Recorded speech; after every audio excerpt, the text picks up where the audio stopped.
Olá pessoal, então aqui quem vos fala, professor Henrique, e vamos fazer aí a nossa devolutiva da primeira VA de Clínica Integrada 2 e da atividade avaliativa prática, né?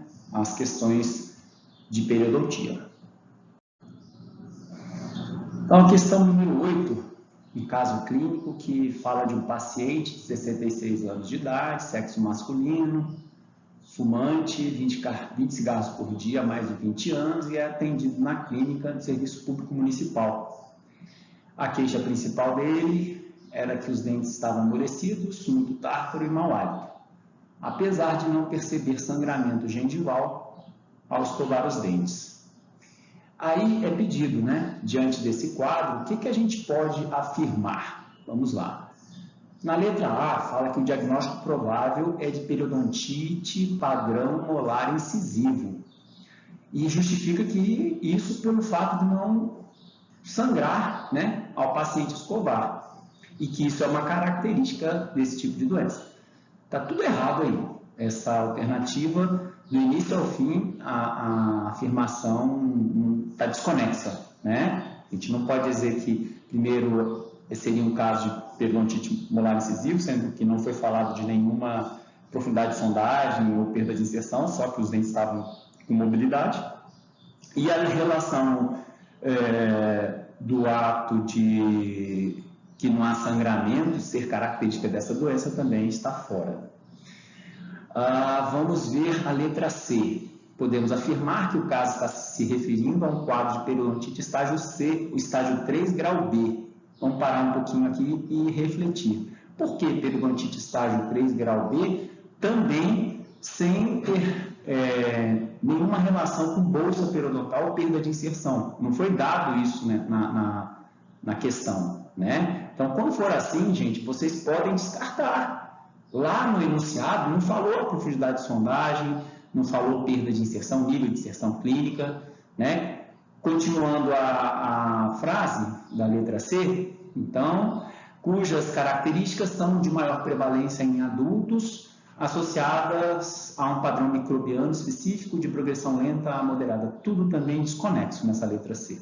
Na letra D, D de dado, fala que é um caso de grande complexidade de se determinar o prognóstico, pois o fumo tem impacto negativo sobre a vasculatura gengival e essas alterações são irreversíveis, mesmo quando o paciente decide parar de fumar. Olha, primeiro que não é irreversível, o paciente parou de fumar, ela vai se estabilizar, pelo menos, né? É um caso de grande complexidade? Muito provável sim, né? Para determinar o prognóstico. Mas a questão de ser uma situação, o paciente parou de fumar, não ter uma forma de estabilizar a doença, é uma afirmativa muito errada também, muito vaga, vamos dizer assim. A letra D também é errada. E na letra E, fala que a mobilidade informada pelo paciente, neste caso, determina a dificuldade envolvida no controle da placa, não é isso? Da placa, porque aqui não está dando para eu ver direito o final da frase, né? A minha tela que está sendo obstruída. Mas a alternativa correta, né, de todas, a mais correta, totalmente correta, é a letra B. O quadro requer completa remoção do cálculo como tratamento inicial de forma não cirúrgica, certo? Após minuciosa avaliação do exame radiográfico e orientação e motivação da higiene bucal do paciente. E após 6 semanas, né, em torno de 45 dias, fazer a reavaliação para verificar qual o próximo passo a ser executado. Então, letra B é a letra correta. Na questão 9, fala sobre prognóstico, né? Determinação desse prognóstico, determinação do curso provável, né? Isso é o conceito de prognóstico, da duração e do resultado do tratamento de uma doença, com base no conhecimento geral da patogênese e na presença de fatores de risco. Acerca do prognóstico, assinale a alternativa correta. Letra A, tabagismo. As doenças e as condições sistêmicas não têm influência no prognóstico? Tem toda a influência, né? Letra C, para 2 pacientes com níveis compatíveis de inserção de tecido conjuntivo e de osso alveolar remanescente, o prognóstico é melhor para o mais jovem dos dois? Não.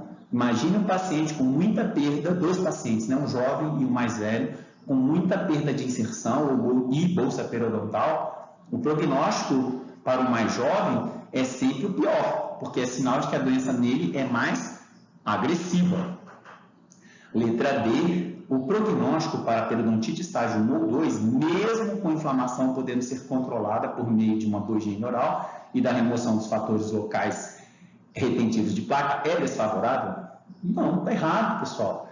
A periodontite estágio 1 e 2, elas são a periodontite inicial, né? É aquele quadro em que o processo inflamatório está começando ainda. Então, o prognóstico é favorável, principalmente porque diz que a inflamação pode ser controlada por meio de uma boa higiene oral, né? Então, está errada a letra D.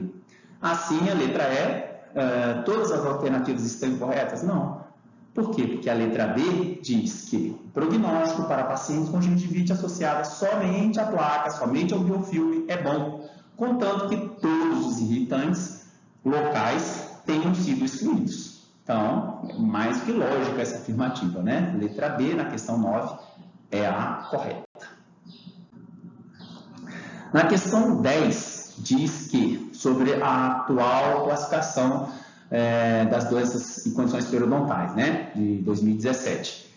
Era para uniformizar as nomenclaturas das doenças. Em relação a essa classificação, marca a alternativa correta. Letra A, uma periodontite que atinge um índice de 40% nos sítios com sangramento da sondagem é considerada generalizada? Gente, eu vejo isso muito na clínica, vocês confundirem a extensão da gengivite com a extensão de periodontite. Sangramento da sondagem é para trazermos a extensão da gengivite, tá? A extensão da periodontite é o número de dentes com bolsa periodontal pelo total de número de dentes. Então, letra A, errada. Letra C, foi proposta a definição de saúde periodontal quando o periodonto está íntegro e a simplificação da definição de gengivite em apenas 2 categorias: gengivite induzida pelo biofilme e doenças gengivais não induzidas pelo biofilme. Não, está errada essa afirmativa, porque aí também não fala nem sobre saúde, que foi um dos fatores também que incluíram na nova classificação. Na letra D, a determinação da extensão da gengivite é dividida em gengivite leve e gengivite avançada. Isso não existe, tá? Não existe na nova classificação, nunca existiu nenhuma. Na letra E, a porcentagem de perda óssea é importante para determinar a extensão e distribuição da periodontite. Errado. Essa porcentagem de perda óssea é para determinar, na verdade, a complexidade da periodontite, né? Então, letra correta é a letra B, em que diz: as denominações de periodontite crônica ou agressiva foram eliminadas, não existe mais, e apenas 3 formas de periodontite foram definidas: periodontite, periodonte necrosante e periodontite como manifestação de doenças sistêmicas. Letra B é a correta, B de bola. A questão 11 fala sobre o diagnóstico, né? Diagnóstico apropriado e essencial para um tratamento inteligente. O diagnóstico periodontal deve determinar primeiramente se a doença está presente, em seguida o tipo, extensão, distribuição, gravidade. A avaliação da mobilidade é graduada de acordo com a extensão e facilidade de movimentação dentária. É algo que vocês devem estar sempre atentos lá na clínica. É fácil detectar entre grau 1 e 2? Principalmente o grau 1, né? Não é fácil. Então, a questão foi muito fácil, porque foi falando sobre o grau 2. Marca a alternativa que apresenta a definição correta de uma mobilidade grau 2, que é a letra C. Aumento visível da mobilidade da coroa, excedendo 1 milímetro na direção horizontal. Apenas isso. Ok? Letra C na questão 11. Na questão 12, fala sobre a categorização das doenças que afetam a gengiva, necessita avaliação do paciente, sinais e sintomas, história dentária, médica, exame clínico, incluindo extensão, distribuição, duração e descrição física das lesões que afetam a gengiva. E aí pergunta, em relação às alterações clínicas comuns, da gengiva saudável para a gengivite. Então, aquela transição de uma gengiva saudável para a gengivite, assinale a alternativa correta. Letra A. Na gengivite não há sangramento à sondagem? Claro que há, é um dos sinais característicos da gengivite. Aí na letra B, na saúde gengival não há sangramento à sondagem? Também há. Agora, com a atual classificação, eles consideram que quando há apenas até 10% dos sítios com sangramento à sondagem, sem bolsa periodontal, obviamente, é considerado como saúde gengival. Na letra C, na gengiva saudável, a temperatura é ligeiramente aumentada? Não. Né? E o exudato é significativamente aumentado? Também não. Na letra D, fala sobre, na saúde gengival clínica, não há perda de inserção. Claro que pode haver. Você pode ter saúde gengival clínica em periodonto reduzido. Né? Então, pode haver perda de inserção, sim. E na letra E, fala que a perda óssea radiográfica pode ser verificada nos casos de diagnóstico de saúde gengival. É o que a gente também falou na letra anterior, na alternativa anterior. Então, letra correta, letra I, perda óssea radiográfica pode ser verificada nos casos de diagnóstico de saúde gengival. Ok? Na questão 13, um caso clínico de um paciente masculino, 29 anos, taxista, diabético e fumante. Olha só a combinação, pessoal. Tinha como queixa principal dor nos dentes e na gengiva. O exame clínico verificou o sangramento gengival generalizado, que ele disse ter iniciado alguns meses após a colocação do aparelho ortodôntico. Desse pode, o cara, com tudo isso, ainda colocou o aparelho ortodôntico, por incrível que pareça. Dentes com mobilidade, cavidades cariósas, cervical dos dentes 36 e 37, muito biofilme e cálculo dental. De acordo com as informações, os fatores etiológicos presentes são letra E. Gente, fator determinante, tá? Fator determinante da doença periodontal é o biofilme, não tem que discutir. Fator predisponente, qual seria nesse caso? O cálculo e o aparelho ortodôntico. Correto? São os fatores que retêm o biofilme, que é o fator determinante. Então, ele é um fator predisponente. E quais seriam os fatores modificadores que, inclusive, está na atual classificação, que altera o grau? Né? Então, os fatores modificadores seriam fumo e diabetes. Beleza? Então, questão 13, letra E. Na questão 14, fala sobre as fases do planejamento. E quando devemos levar em consideração a situação apresentada pelo paciente já nas consultas iniciais, é o que vocês fazem quando, logo após o paciente fazer a consulta, né? Essa fase, também chamada de fase preparatória, o que consta a fase preparatória, ou podemos chamar também de fase de adequação, que é aquela fase do início do tratamento periodontal. Seria a remoção do cálculo supragengival, a adequação de cavidades que possam estar, porventura, mais profundas, né, se tiver cárie, recontorno e repolimento das restaurações e ajustes, sejam das próteses, mais adequação endodôntica. Então, essas são as fases da preparação. A fase preparatória é basicamente de quê? De uma adequação. Você nunca vai fazer uma confecção de uma prótese, ou você não vai fazer logo um tratamento inicial com raspagem subgengival, como está dito nas outras alternativas. Beleza? Então, letra B, na questão 14, é a correta. Agora, pessoal, nós vamos para o gabarito, né, devolutiva da atividade avaliativa prática. Muito tranquilo também. Eu espero que vocês tenham saído bem. A nona estação, olha só, projetei aqui no slide uma sonda OMS, que era a sonda que estava sendo utilizada.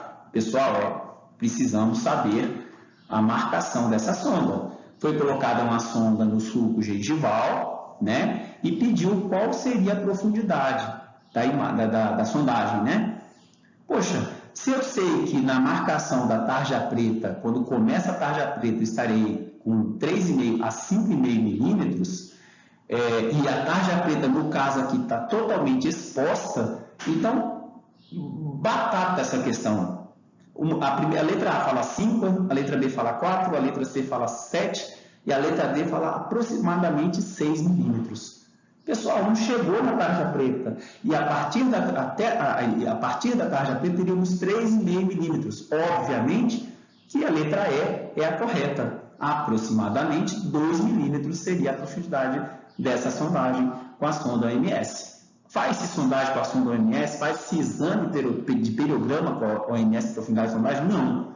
Mas eu tenho que ter essa noção quando estiver, porventura, tendo a necessidade de usar a sonda para esse fim. Ok? Letra I é a correta.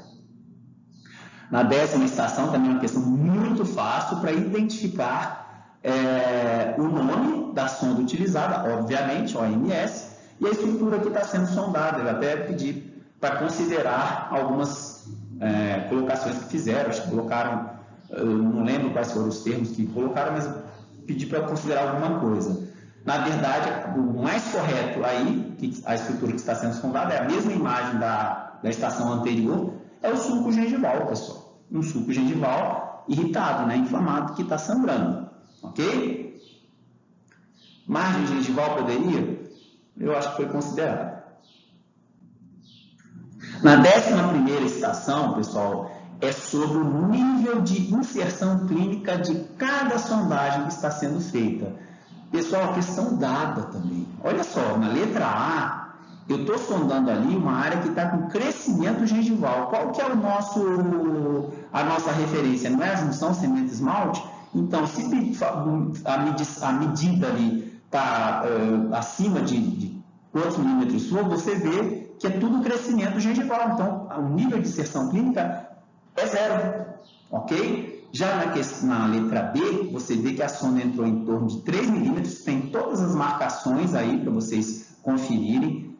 Vocês percebem que da junção semente-esmalte até onde a sonda chegou no fundo da bolsa, deu 3 milímetros. Então, a letra B, 3 milímetros. Na letra C, na imagem C, você percebe já que avançou mais um pouco. Então, avançou da junção semente-esmalte ao fundo da bolsa, como vocês estão vendo na gravura, 6 milímetros. É o nível de inserção clínica de 6 milímetros. E na letra D, aí o paciente já perdeu muita inserção, e aí, no caso, a letra D perdeu 9 milímetros. Né? O nível de inserção clínica foi de 9 milímetros. Letra C, nessa questão, é a correta. Espero que todos tenham acertado. Quem tiver ainda dúvida, nos procure.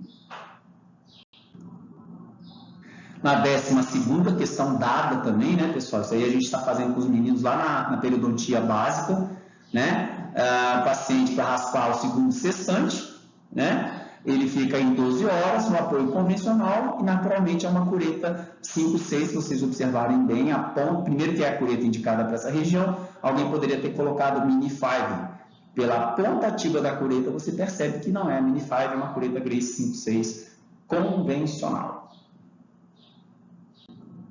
Pessoal, é isso aí então. Espero que todos tenham saído bem. Espero que todos estudem essa devolutiva para as próximas ocasiões. Vai ser de muito proveito. Um abraço a todos e fiquem com Deus.